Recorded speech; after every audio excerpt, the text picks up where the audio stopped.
Hello, Rebecca, and welcome to yet another episode of the Close Call Show. I'm super happy to have you here. You have a lot of quills to your hat, and I want to explore each and every bit of it. And the first thing I want to start with is your Forbes 30 under 30, Drapes 30 under 30, or 30, the top 30. So I want to know about all of that. And also, you're the founder of Lone Design Club, which is a very, very interesting and intriguing concept. So let's dive right into it. Let's start this by let's start with a little bit of a quick introduction. How did you get into entrepreneurship? Because that's not where you started. You started somewhere else and then sort of pivoted into that. How did the entrepreneur bug get to you? That's one. And also, I want to understand the story and the vision behind the Lone Design Club, the naming, how did the idea come about, where you started, and where you are now. Yeah, of course. Well, thank you for having me on the show. It's really great to be here. Super exciting. So I guess my journey started back in 2018 when I moved to London from New Zealand. So I was born in Auckland and then moved over to the UK to study and essentially to go into the fashion space. And I thought I would always go down the design route. So I trained as a designer and thought I would always end up as a designer, essentially, of some sorts. But things took, I guess, a little bit of a different turn, and for the better, of course. But I'd always been interested in entrepreneurship. I'd always wanted at some point when I was younger to start a business, or I was always very curious about how businesses are run, set up, started, and the skills needed to become a leader or a good leader. So I, being trained in design, as I said, my career path had always been probably in that sector, in the fashion space. But I ended up launching my own brand, which was was my first venture, essentially, or how I got into the kind of realms of entrepreneurship. I launched my own brand when I'd been working for a bunch of designers in London and New York. And ended up on the side, essentially kind of growing a side hustle like so many people do. So I was working by day in a design house and then by night working on my own pieces, my own work. And I was really lucky to have a really great network of people around me. So a lot of the work I was doing was my personal work was being picked up by people like Lady Gaga, Charlie XCX, Eve, Little Mix. So a lot of back then kind of trending celebrities, or still are, of course. And from that, it all kind of organically grew. So I was offered to showcase at London Fashion Week in 2015. And that was probably the first moment of, a big decision where, I had the opportunity to start a brand, to do something for myself, or to not, and to stay in the industry and continue the career path as a designer. Obviously, I chose to leave and to create my own brand. And look, you're 22, 23, young, naive, everything's exciting, opportunities like this, you take them, or I did anyway. You grab the bull by the horns and you just go for it. And I remember speaking to my parents about this, who are a little bit much more risk averse. And just, a lot of their feedback being, oh, this is a lot. Are you sure you want to do this? You're leaving a job. This is like this is kind of your first job, like kind of real job out of university. Do you really want to step into this? And I was very much like, yes, like I can do this. It's exciting. I've got to try it. I've always been quite open to risk and trying things and seeing what works and what doesn't, and just changing career course correcting based on that. So I launched my own brand, which was really exciting and amazing. But the biggest challenge that I faced was actually generating revenue, actually making money. And that's when I realized the fashion industry itself, especially businesses or brands that are started that are very much kind of social media, e-com grown, that are, it's passion and excitement and drive from the founders. It's less about, setting up a business that's maybe VC backed, that's really solving a problem for a customer, coming at the direction of maybe there was a few more years under my belt. So like many kind of younger designers, went full throttle into it. It was about the creativity. It was really about that kind of aesthetic element. And the first challenges, as I said, I faced was actually, how does this turn into a business? It's not a hobby. It's not something I'm doing in the evenings. It's something that has to generate money. It has to be able to pay its way. It has to be able to pay, my rent. I've got to survive. I had a co-founder at the time. So it was very much a challenge of, this is great and exciting, and we've got some amazing ambassadors, celebrity ambassadors. We've got some great press, but what we really need is sales and traction. And not just for the sake of as a proof point, but as for the sake of we need to pay our rent. So that's when we quickly realized the difficulties that face so many designers and brands in the fashion sector, and started to look at our margins across the board. And e-commerce, social, whilst amazing tools, this was back in 2015. So, these were amazing tools and becoming very popular. However, the clinical relationship that you would have by using these tools to reach customers, it wasn't the same as being able to get in front of the customers in real life, is what we found. And that was where my love for in-person selling really took off. I'd always had a lot of, I've always loved selling. So I've always kind of been in that space. I love people. I love being around people, learning what they like, what they don't, what they want, being very curious. I've done a lot of kind of, university sales associate roles, which I think is critical for anybody, just as that grounding entering any industry. And the physical side of it just really took off for us. We were able to increase our AOV. We were the average order values. We were able to upsell. We were able to learn from our customers. What did they like and what didn't they like? And how could we learn from them to build a brand that really resonated with that end user? And this is one of the traps that a lot of brands and designers that we come across fall into, is that, you're not designing for yourself. And you're not designing a product because it's beautiful and amazing. I mean, there's a space for that. But at the end of the day, if someone's willing to part with their cold, hard cash, you have a product market fit. If you don't, then you need to keep learning. You need to get feedback. But you also need to decide, is this a hobby, a side project, and I'm happy with that, and it's about fulfilling a creative passion for myself? Or is this actually something that needs to be a business? Because a business has to be commercially viable. And if that's the case, and that's the latter, then the focus needs to be on, what does my end user really want and what will they pay for? So it's striking that balance. So yeah, that was kind of when, I first fell in love with the physical space, and we started experimenting with pop-up stores. We were at the time completely broke. This was around 2017 now. So 2 years of running the brand, growing it across social, e-com, going to market week, trying to sell to stores, which is a nightmare. We get orders, you then get every penalty or discount they wanted under the sun. And then if it didn't sell through, you would just get dropped. So it was just constantly a battle of, how do we make sure we get sell through? How do we reach more buyers? What stockists, can we approach now? And then the hard work of actually selling the products for them. And it was just not sustainable. I mean, now when I look at the landscape, there's, a few key department stores left over the world. There's a couple of much smaller concept stores or boutiques, but it's not the same model. The model has changed and evolved, and D2C really is the way forward now for a lot of businesses. But so it was very much, how can we take this idea or take this concept where we're actually generating good margins, healthy sales, and increasing our customer base in real life? How can we take this kind of dabblings with trunk shows and our own pop-ups and actually amplify it? And being skint and broke, it was really, we had to get super creative. So we went out to our network at Fashion Week and said, look, we see the benefit in physical, but we're really struggling across the digital side of it to meet margins and to meet sell through with stores. We're going to start opening pop-up stores. Does anyone want to join? And the response we got was absolutely phenomenal. It's so many brands turn out, to those kind of initial meetings or call outs that felt the same, that there was this gap in the market, that they couldn't, they needed physical retail, but there just wasn't a cost-effective, easy access to be able to do that. And in a way that was fully managed for them, but also was prime good locations, and that was a price that worked. So we started organizing pop-ups essentially, and took the lead on it. And the results were just amazing. Customers were coming back every day, every second day.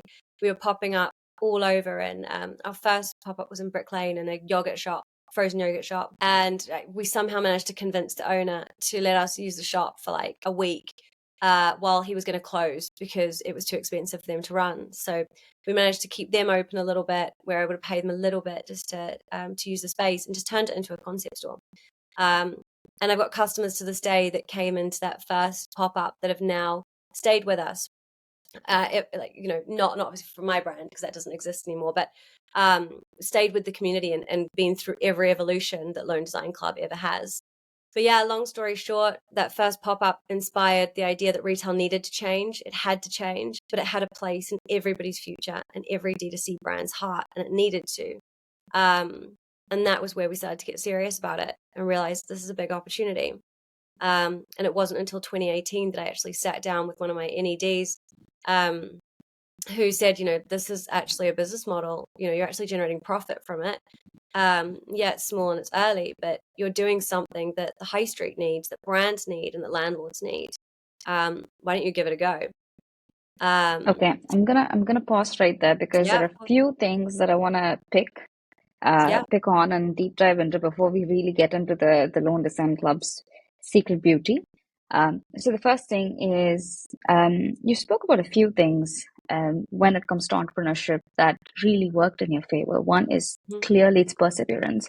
You kept on going, you looked at different models, you tried to make it work really hard and found that aha moment where you sort of found a business model where there's really money. So that's great. But the one thing that you mentioned is you are from fashion designing background, and then Yeah, you love sales, you've always been, you love people. But when it comes to running a businesses, you need to know the numbers, you need to know how to run a model, you need to know all these terms, what's a margin, what's this, what's that. Does any entrepreneur, can they just pick it up on the go, or do they have to go to a business school to pick up these skills and terms? How did that work for you? Did you have to be yeah. business savvy in that sense, or did you just get it intuitively? This is such a good question. To be honest, it's one that I deliberate with a lot. Every most of the founders that I know, the successful ones for sure, have all come from a finance or business background. They've usually come from entrepreneurial parents, or they've got some role models close to them that have been able to show them, or at least give. There's been a bit of learning or mentorship, right? Um, I came completely from non-entrepreneurial parents. I grew up in outskirts, so like rural Auckland, New Zealand. I did not do any form of business. I've always been interested in it, but that doesn't mean I studied it or I learned it. I was always in creative, so arts, design side was where I excelled. And to be honest, it's been hard. It's definitely been tough. And it is one of the things that I often deliberate with, is actually would it have been better if I had had a grounding across finance, business, or to be honest, anything digital engineering would be very beneficial. I often joke with my partner that when we have kids, they will only have, because he had the same upbringing where it was you can do whatever you like. Our parents from the same generations where it was we were had to go into a certain role, or we had to do something because our parents like felt forced into their jobs by their parents. And now our generation is very much like our parents have always been, do what you want, we won't push you, it's up to you, you choose, you can build any life you want, like the typical millennial story, right? And we often joke about this, that he is in finance, and obviously I'm now doing this. We both ended up where we wanted to, but that if we had kids, they'd have two choices: finance or engineering, because the groundings that those career routes give you, it really opens so many doors. And I think for me anyway, it's been a huge learning curve. I could have probably done, I mean, where we're at now has taken 6 years. That's a long time, in my opinion. And this is where it becomes very subjective, This is where someone else will say, yeah, but you're still there, you're growing, you've pivoted, you've done all the things that you need to do. And that's where I would say, yeah, but it's taken me 6 years. And maybe with that grounding, it would have taken me 2 or 1. But then you've got the argument like, right, well, this is my second startup. I'm 34 years old and I'm a sole single founder right now, and I'm a woman. So anyway, we could bat this idea around and debate constantly, right? The answer is, I don't know. But I feel that I would have been more prepared had I been from a finance background, or had I had more formal training.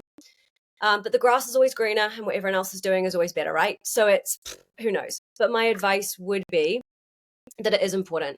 And I can see now why. I read a lot. So I read a lot around founders that have been there, done it, and grown. Self-development books in terms of like, running businesses, learn from people. I mean, there's so much in literature that's critical. And one of the things I do see, the kind of common thread is financial literacy, an accountancy mind. Those minds are really key as a foundation to be able to build a business. It doesn't mean you need to have it, but you must have someone very close to you that's very good at it. And there have been so many times at Loan Design Club that one day I'll write a book about, maybe, or talk like very openly about if I'm allowed to. But there are times in a startup where you just wake up in the morning and think, is this it?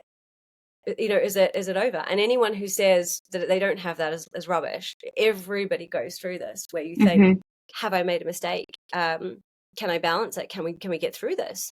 And usually it comes down to money. And it's how much cash is in the bank. Did we make some mistakes? Did we take too many risks?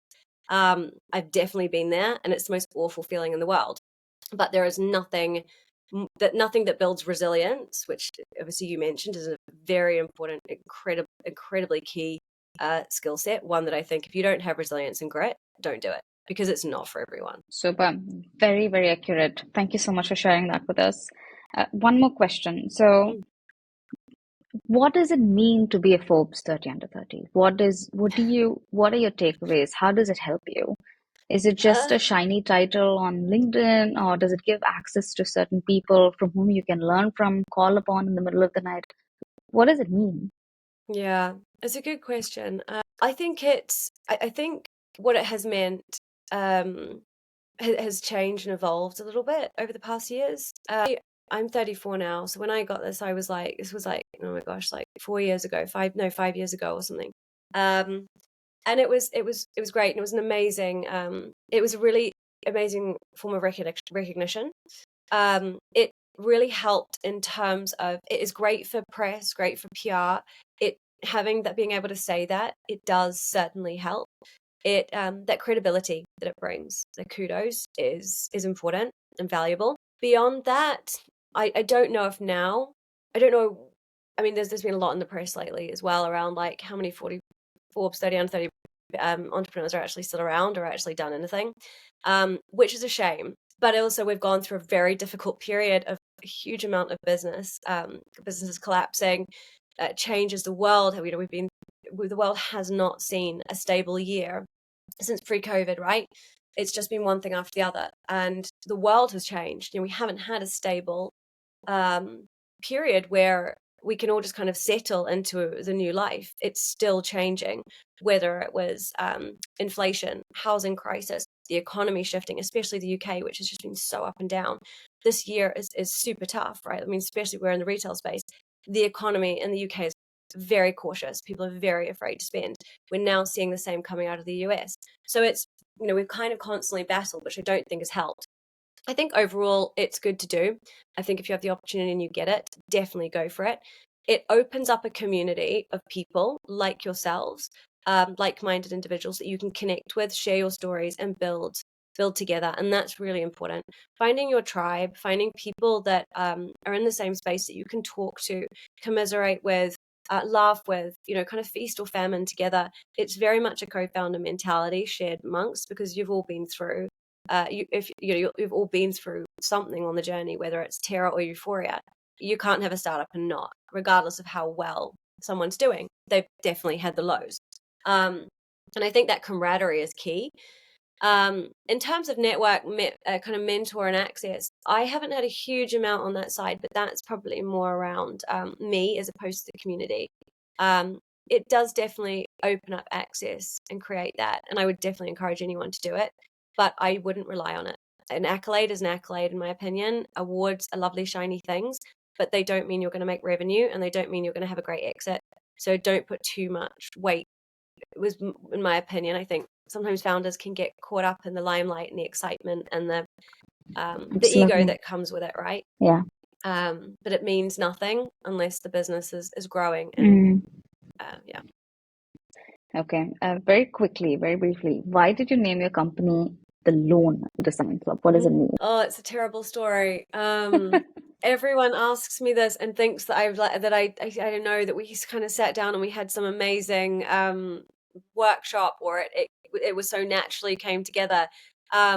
Weirdly, it makes a lot more sense now than it did when we gave it the name. So originally, I never wanted this to be a business. So when I was running my own brand, I was using this kind of pop-up network organization as a sales vehicle to be able to sell my own products. But I just took ownership of the concept.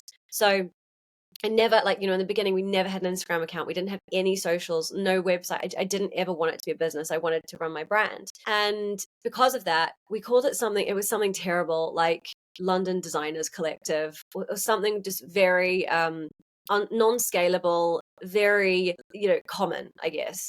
And not a business that you would want to buy into, because the name wasn't important. It was about the brands coming together, not Tech, the concept. scalable, yeah. Exactly. There was no deck. It was literally just like, no, it's how I sell my brand. And that's how we all felt.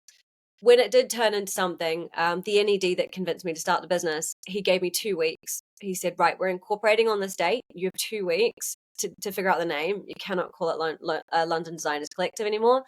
I didn't like the name anyway, but again, we just gave it. So he said, yeah, you got 2 weeks to choose name. And we were busy, had so much going on. I had no idea. I was like, oh my God, I don't know. Like, this is stressful. So I got lazy and I was like, well, people keep calling us LDC. So there's no point changing that part. I mean, we probably should have. It would have been the opportune moment, but we didn't. And I was like, oh, I don't know, like what fits into LDC that's not London Designers Collective. And that was basically, I remember being in one of the pop-ups with a whole bunch of designers and customers and just having a really good time. And we were brainstorming just with lots of people. And yeah, it just kind of like, I was like, right, it has to fit into LDC. What do you guys think? Like, it's like everyone's like, well, it was a bit of a club. So what about club at the end? So yeah, it just became this kind of big community brainstorm. And we settled on Lone Design Club. The design club came first. The loan bit was a whole lot of other words until we could figure out actually what that should be. There was never a thinking that it was about kind of lone designers, or it was about kind of a rebellious streak, or like, branching out on my own. I'm, taking my first steps in physical without a big kind of corporate infrastructure. It was all, it kind of just fell in naturally. And now when I meet people, they're like, oh, it's because they're all like, it's about individual designers like taking the reins of their business, right? And like brands being able to just, roll with their own direction. Now I just say, yes, I agree. That's it. But that was never the original story. Tell us a bit about how did the society, how did the investors and your friends react to when you said, I'm going to do this offline, physical, retail pop-up stores and encourage other brands to come and sort of exhibit uh, their creativity and their creations. I'm asking this because the entire world is like, oh, retail is dead. No one wants to walk into a store. I also know Amazon had a lot of walk-in stores that they were closing down. So how did you, the first thing is, why were you convinced? You had some data points. How was that enough to then convince other people to then come together, invest in you? So yeah, that's the second layer of question that I want to get into when you're talking about bringing landlords, the designers, and the physical retail space and creating money out of that. Yeah. So I think the important thing to be able to answer this question, the business has evolved and pivoted so many times, and that's key to the story. So when we started out, it wasn't about landlords, and it wasn't about the prop tech side of the business. We've evolved so much, but in the beginning, the mission has always been the same. It's how can we help digital brands into physical spaces, and that benefits. And the reason that's important as a mission is that it benefits everybody. The landlords need those brands, the customers need brands in physical, and I'll go into that in a moment. But ultimately, the mission, it's always just been digital brands need physical. We are the vehicle that they use to do that. In the beginning, it was much more simple. So still that was the mission, of course, but it was really about brands need a new way. Brands need access to physical retail, democratizing access to prime retail locations that was shared, cost effective, community run. That was really the derivative. That was the driving force. What we've, I guess, evolved since is, that idea of helping brands and creating that channel. I mean, first of all, I was convinced by it because I was doing it before I set up LDC, and and the demand on the brand and the customer side was huge. It was completely organic. Um, we had brands coming to us constantly to join because nothing like this existed. The high street was changing. House of Fraser, Debenhams. We're talking now when they just started to report losses. So this was after the retail was looking good and stable. It was as leases started to shorten. It was as people started to shop more online. It was as customers' behavior towards the high street and retail started to change. And it was becoming less transactional, but it was becoming more discovery and newness based.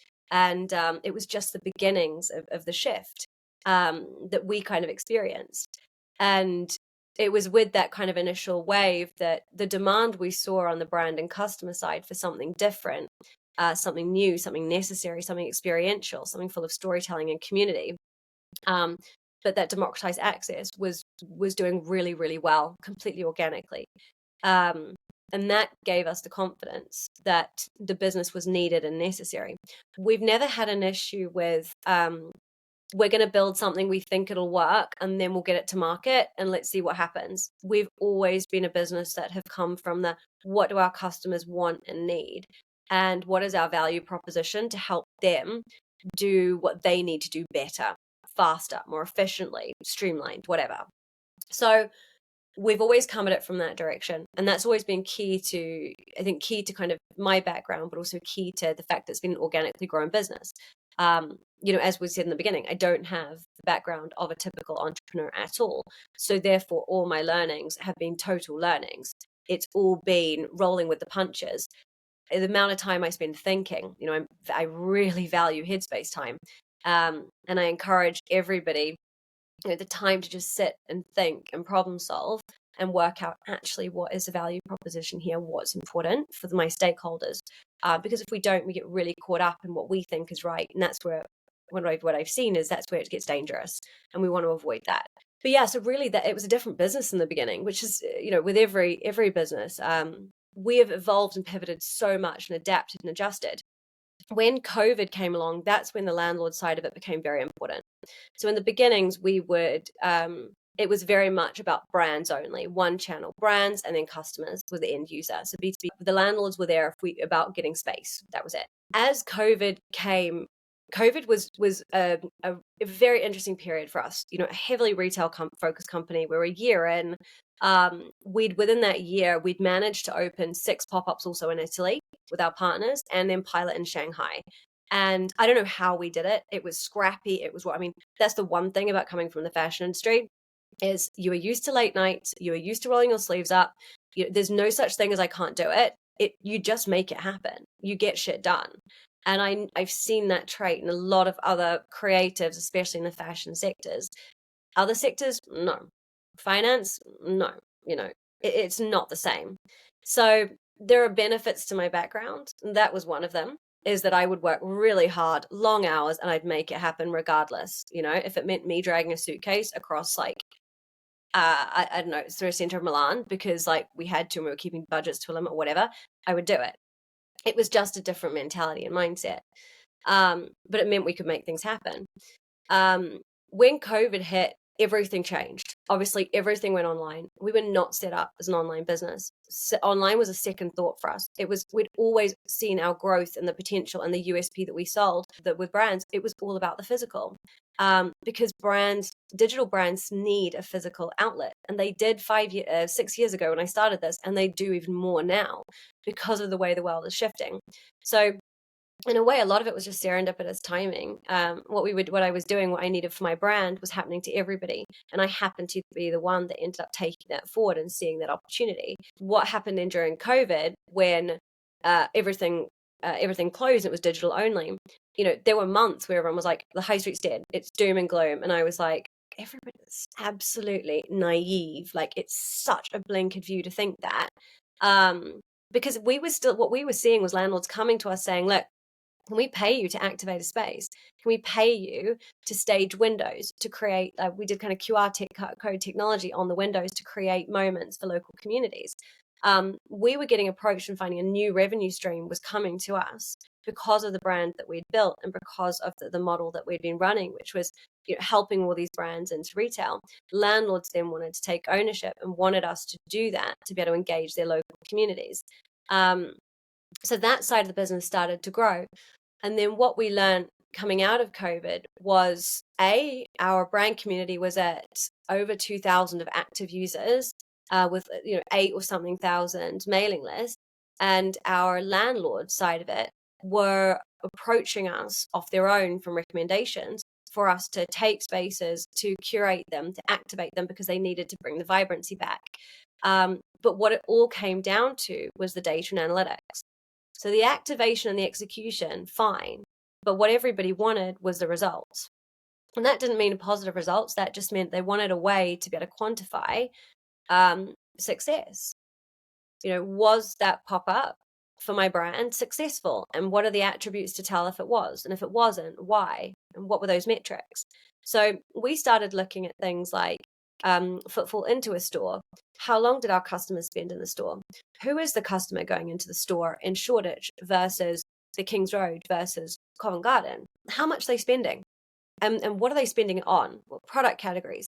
What price points are really hitting the mark? How many items they're buying? Which brands are performing the best? And all of this data started to become the way that we were able to essentially scale, or to be efficient with our time, to satisfy all the brands in the different stores, all the landlords with the activations we were running for them. So it all came down to that linchpin of the data and analytics are what people are paying for. The execution is important, and we can do it or someone else can do it. But at the end of the day, it's being able to show those results back to the key stakeholders. And that's when that was when another pivot happened. So, I mean, for me, pivoting, adjusting and evolving has been absolutely key, not only for my own personal and professional development, where I come not from necessarily the right background, so I've had to learn and evolve faster, but to the point of the business and the landscape has shifted so much over the past 5 years. We could have gone under so many times if we hadn't pivoted. And I look at competitors in our space that didn't want to pivot, that were reluctant and didn't want to change their business models. And one of the biggest mistakes I've seen is a complacency around the business model, or a complacency around, it's not the business, I need more cash, so I'll fundraise my way out of this. No, no, no, no, no. And those were the big things I've seen from businesses that have gone under in our space, and the mistakes that I feel that were made that I want to avoid. And I recommend everyone does, because at the end of the day, cash is king, but your cash and your revenue is really king. You know, you can't fundraise your way out of every situation, especially the longer you've been around. But yeah, so for us, you know, we then pivoted again into another space, which we're in now. So it's been a journey of pivots, you know, different people, different value propositions, but it's all come back to the same thing. We're still solving the same problem. We're just having to learn and adapt and become more focused on how we do it. And getting to that point, for me especially, of building a business that was a professional services business that was organically grown. You know, my first investors, it was like, they joined and it was great. But I don't think any of us really knew what we were getting into. You know, I was like 25, it's kind of young and excited and going with it. Had business support, which was great. Had like NEDs that coached and you know, mentored through a lot of it. But when I look back to now, the naivety around in the industry itself, the startup space, especially around fundraising, and how easy businesses are to start is just crazy. It's really hard, and it's just getting harder. And the days are gone when, you know, I remember like we've struggled to raise so many times. Not, you know, a lot of it I think is like, I'm a single female founder. You know, our growth has been much more organic and bootstrapped.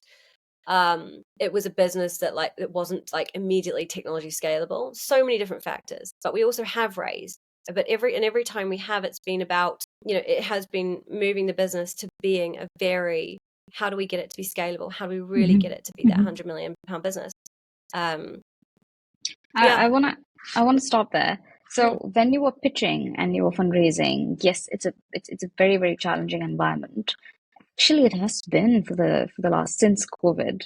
Yeah. Um, was there a difference that you perceived when you were speaking with PropTech VCs, VCs that deal in real estate and construction, blah blah blah, versus a generalist VC, someone who invests in fintech, health, and like climate, blah blah blah? So, was there any Mm. perceivable difference? I mean, I've always found that people that know, and again, this is probably because of the space we're in, which is a little bit, it is more different, right? It's just different, you know. I think if Yeah. you come from, you're in a traditional, like, it's a tech, Hmm. it's a general tech business, it's a lot easier to be able to be sector agnostic in terms of investors.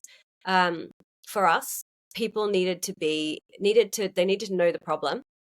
They needed to also be in the space, which is where the prop tech side definitely easier. But for us, it had been, I mean, our investors have all come because they've identified and they've understood and they've been sympathetic to the problem, whether that was the problem of what we're actually solving or the challenge of moving this from a brand centric business to a brand and landlord centric to now being a SaaS platform for brands and landlords. So in each of those stages, the requirements of the investors that we needed were different. The most recent round that we did was to be able to build the technology platform. And that was a specific VC or early stage fund that focuses on taking professional services businesses to B2B SaaS tech. That's the sweet spot. You know, we had high traction, we had a big sticky community, we know all the brands, we know all the landlords. But what we now needed was to be able to refine and consolidate that into a platform that would take the manual work out from us and our team and allow the business to really open up and scale. And that was the perfect fit. So I think it's really about a tailored approach, in my opinion, of finding the right fit. You have to you have to kiss a lot of frogs, right? But when you do find someone and connect and click, it's really exciting. Yeah. It's the same with finding co-founders, senior team members, partners, clients.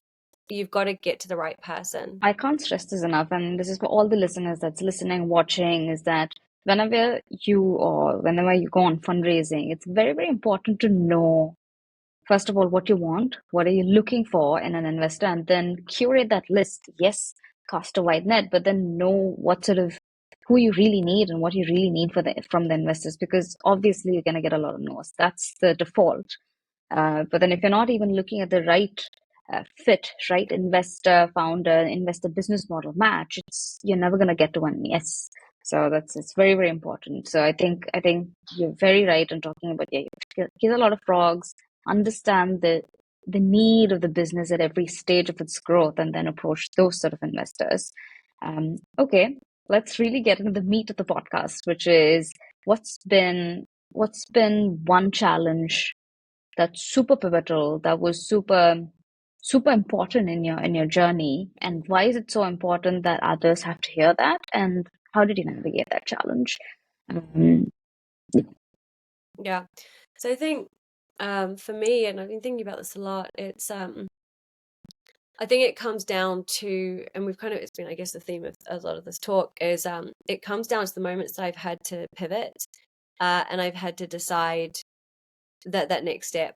And there's been, I mean, for me, the two biggest kind of takeaways from my journey so far, and it's still going, and you know, who knows to where. Obviously, you know, we have our ideas and where we want to go, but the two kind of key things have been the ability to adapt and pivot, and being at those crossroads and how to tackle them. And then the second is resilience. Businesses don't fail, founders quit, unless you run out of cash, you know, but then that was, you know, that's on the management side. But those are the kind of two big things. And there are times I could have walked away. Anytime any of us can walk away, but we don't. We hang in there. We grit our teeth, and we work out how the hell we're going to get out of this problem. And we make sure we definitely learn how we're not going to do it again. Whether that's changing team, changing people, changing the model, the value prop, whatever it is.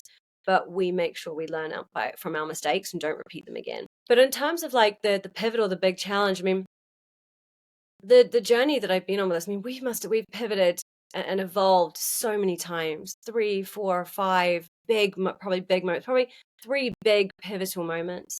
And those are those are kind of what I wanted to talk about, because they've been very defining, not just to me, but they've been moments where I could walk away, I could give up, or I've had to make a really big decision that was extremely difficult. Whether it was about, I think when I look back at some of these moments, there was a time really early on, a year in, and that was a decision around, did I have the right team around me? And the answer was no. And again, that had come from lack of experience with hiring, with team building. And that was a very difficult decision of having to work out how to move forward, because people always want a piece of the pie. People want equity, they want more pay, everything. Um, and at those moments you really think, wait a minute, is this the right person? Is this the right team to take this forward? But the kind of big ones for us have been around the business model and the evolution to get to the next level. And I think for me, it's been around, there's a really good book by Peter Thiel called 0 to 1. And if you haven't read it, I really recommend it. It's short, it's easy, but it's really nice. It's very succinct, and there's a lot of like hard hit home kind of truths that I liked. But the point of that is, like, I think we've experienced these big kind of life defining moments at each of those stages. And each moment from 0 to 1, 1 to 2, and then now we're kind of at a point of 2 to 10. And that's where that's my current kind of, challenge. And it's hard, but it does come down to those kind of key points, and the questions each time is, what is my business model now? Is it the same as it was? What is the value proposition I'm really giving to my customers? Am I really giving that still? Is that true, or have things changed and evolved? Because the world changes. So things move on. We have to be aware of that. And then the second is, do I have the right team around me still? Because also, business moves faster than people. And sometimes we don't. And it doesn't mean they're bad people, or it doesn't mean anyone's done anything wrong. It just, their skill set might be different. And sometimes businesses outgrow people, and vice versa. And then the third is cash. Do I have enough cash in the bank to really do this and to weather whatever might come around the corner? I think a lot of the time, and I've always, before I've got comfortable with it, I'd always been quite fearful of pivoting and change. And I think naturally as humans, we don't like change because Yeah. it's discomfort. It's not easy to want to have to go through a change, right? It's nice when things And are also, cushy and comfortable. it's uncertain. What if you pivot? What do you think Exactly. is gonna, what if it doesn't Exactly. work Doesn't out? work. How do you, yeah. Exactly. Exactly. And then one of my friends, I found a friend, and we've had this conversation so many times, but she basically said to me, she's like, look, no risk, no reward. Like, just the old school saying. She's like, if you don't try, but you don't want to stay in the space, so you've got to do something. And I think that's where this idea, we are fearful of pivoting. And I think we also look at it as a form of failure. And a lot of people, unless you've been through it, they actually look at it as in like, wait, if you're changing strategy, that means the last one didn't work. No, it means that I'm moving with the world, and I'm upgrading my business and myself. We're all stepping up. It's just like, when people look at, oh, you've left your job. Oh no, was it really, no, I'm ready to take the next step. It should be looked on as a positive. And that's Absolutely. why I wanted to talk about it, because it's, no one Hmm. talks about failure enough, in my opinion, and the mistakes and the hardships, but we also aren't comfortable enough with things that look like failure. And they're actually such huge opportunities. But I don't think, especially as earlier stage founders, we recognize them as being positives. We see them as negatives, and we see them as a criticism to ourselves that Yeah. we've not done well for the business, so we're having to change direction. When Hmm. actually, it's such an important learning curve and next phase the business and yourself is going through. And it teaches you not to get complacent. Absolutely. And Absolutely. this, You have to look for constant feedback, constant signals that's coming your way, take in the feedback, and you can't exactly, turn a blind eye to that. And if you turn a blind eye, then you're going to survive the next year. So you have to constantly exactly. adapt, change, or pivot, whatever the word Yeah, you choose. I Yeah. completely agree, and be comfortable with it. Because I think, yeah, we don't want to you just can't, you don't want to get complacent, and you don't want to settle into something, because we just don't know what's right around the corner. And the amount of times that, I've kind of, as I think as a founder, sometimes you take those moments where you think, oh, wow, it's been a wild 6 months, but finally things feel okay. And the problem is the minute you do that, the next day, something happens. It's like, shit, I almost I almost got a little bit too comfortable in that moment. And you just can't. And there's a really good friend who runs a really amazing business. He actually was the one that said to me, because I was like, they're doing really well, like killing it. It's a really big, amazing clothing brand. I won't kind of go into names, but I was like, you guys are really killing it. You're doing so well. Like, you're opening so many stores in the US. You're expanding all over the world. It's amazing. And he's like, I've learned never to get complacent. Like, he's like, it's good. That's all I'll say. But I'm not getting comfortable with it. You never know what's around the corner. And I think the kind of moral of the story is, like, regardless of the size, regardless of what you're doing, anybody is vulnerable. We all are here to build as the Yeah. most resilient kind of armored businesses as we can. But at the end of the day, you just don't know what's around that corner. And while the journey is still going, enjoy it, but just keep your eyes wide open. Absolutely. Absolutely. You never know what's going to hit you. It could be something within your business, a competitor, the macro market, or another COVID. So the black swans are always lurking around. So just be vigilant, be on your toes all the time. Yeah. Thank you so much for that, Rebecca. So the last question for the podcast is, what are you excited about in the retail space for the future? What are you looking forward to? I'm excited. I think a big thing has been the validation that I've seen, not from what we've done, but from the past few years. That, when I set out to start this, I remember sitting in a cafe in Somerset House with a couple of business NEDs, and they were like, "You should start. This is a great business. Come on, we can do it." And I remember just, like, talking about the news, House of Fraser, Debenhams all crashing, and that was the beginning of the change, in my opinion. Like, for me, that was the moment of the journey, and the high street starting to reshape. And it's pretty amazing when you let time go, and then you get to 6 years down the line and look back and think, wow, that was right. We were right. We hit the nail on the head of what was going to happen. Our predictions were correct. Obviously COVID did not predict that, but the kind of the direct business related the predictions we had then, starting to actually see them come to fruition.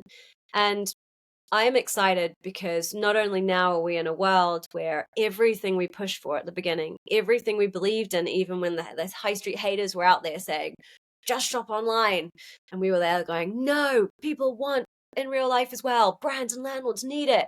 It's really nice, and it's really amazing to see where we've got to now, and to see a lot of that come to fruition. So I guess, like, what I'm trying to say is that I'm excited for the next phase of retail and where it's going to head.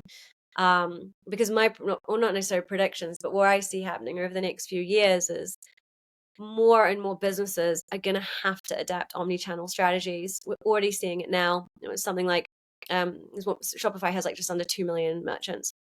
32% of them last year said that they would expand or establish pop-up this year. The demand that we've seen in brands going into retail, joining our stores, just doing their own stores, needing to build those strategies is just phenomenal. And I think, it's all because the high street isn't transactional anymore. It's experience led, and it's about creating moments and curations. And every brand needs that to increase their loyalty, their engagement with their customers, to be able to build those relationships that are so important. So what I'm excited about seeing is the next strategy, or the next evolution of this, which for me, I think will be brands that have a lot of retail locations will consolidate. So they'll pull back to having more main flagships as opposed to so many stores close together. And then they'll build what we call, like, spokes, or like pop-up spokes. So they'll build a network around them of moments, seasonal moments, whether it's a couple of months and it's super focused on this one concept, and then another few months. And it's really about getting clever with data and analytics around locations, where customers are, how do we excite them, but making those moments that short term for maximum impact. And so that's where I see things are heading, and I'm really excited for it, and helping more and more brands into retail. The data and analytics side is just going to evolve and grow. We've got amazing new tech now, which means that brands can see what's happening to their pop-up because of the impact of their digital channels, and vice versa. And that's what everyone wants. So that's kind of the big product that we're focusing on launching in the next few months, is how can we help landlords and brands start to really see the halo effect of their retail activations. But the good news is we're getting smarter about it. Finally, the industry is starting to wake up. The gatekeepers that are old fogies are all starting to realize they have to evolve. So yeah, it's exciting. Wow, lots of things to look forward to. And I also want to mention this. Congratulations on your Landsec deal or partnership. I think it's a huge win for a brand like Lone Design Club, and I think it's gonna throw you into a bigger light now. All the best. I'm gonna be watching how the story evolves, how things are gonna change. Thank you so much for your time and for the very candid, very honest conversation, Rebecca. Really appreciate it. No worries. Thank you so much for having me. It's been great.